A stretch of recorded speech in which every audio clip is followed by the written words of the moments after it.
Bonjour, bonjour. C'est mardi matin, il fait beau maintenant. Il pleuvait ce matin, j'aurais dû aller courir et finalement je suis pas allée courir parce qu'il pleuvait. Je voulais pas mouiller mon téléphone. Je sais pas si c'est une bonne excuse, mais voilà, c'est fait. En tout cas, j'irai tout à l'heure peut-être avec mon fils sur le vélo à côté. En fait, il fait beau maintenant et il pleuvait avant et je me suis dit, Anne, arrête.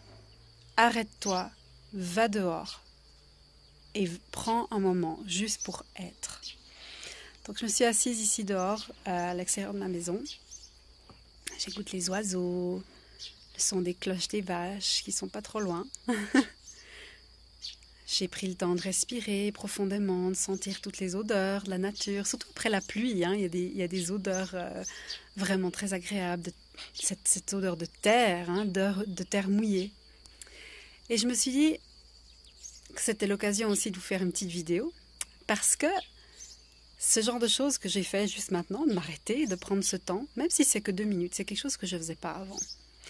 Donc quand j'avais les dépressions postnatales, mais aussi quand j'étais adolescente, j'ai grandi en Afrique et quand j'avais 13 ans, on est revenu en Suisse.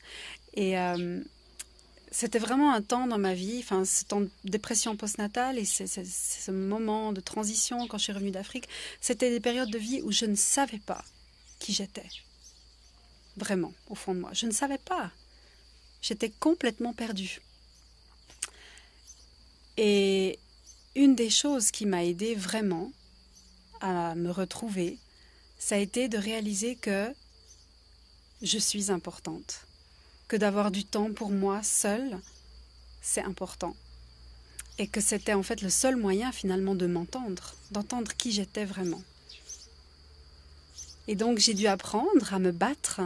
C'était comme ça que je ressentais la chose des fois, hein, surtout quand j'avais des enfants qui étaient tout petits, de me battre pour avoir une fois par semaine, 2 heures, pour moi, toute seule, sans personne, pour faire ce que j'avais envie en fait. Et des fois c'était juste, à l'époque on était en Nouvelle-Zélande, j'allais m'asseoir dans la voiture au bord de la mer et j'écoutais la mer. Ou alors j'allais dans un café et je lisais un livre pendant 2 heures sans être interrompue. Mais c'était des temps pour moi. Et vraiment, je pense que quand on a des périodes de vie où on se perd, où on ne sait plus qui on est, c'est tellement important déjà de réaliser ça et de prendre le temps de s'arrêter.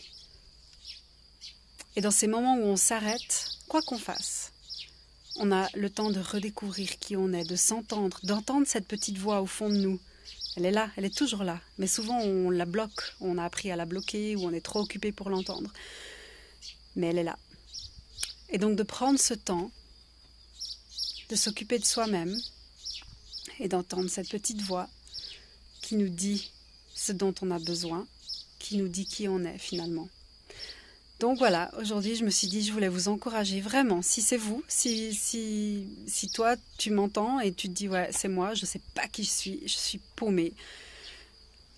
Alors je t'encourage vraiment à simplement trouver une manière de t'arrêter, de prendre du temps, juste pour être, pour redécouvrir les choses que tu aimes faire, et puis d'entendre cette voix intérieure.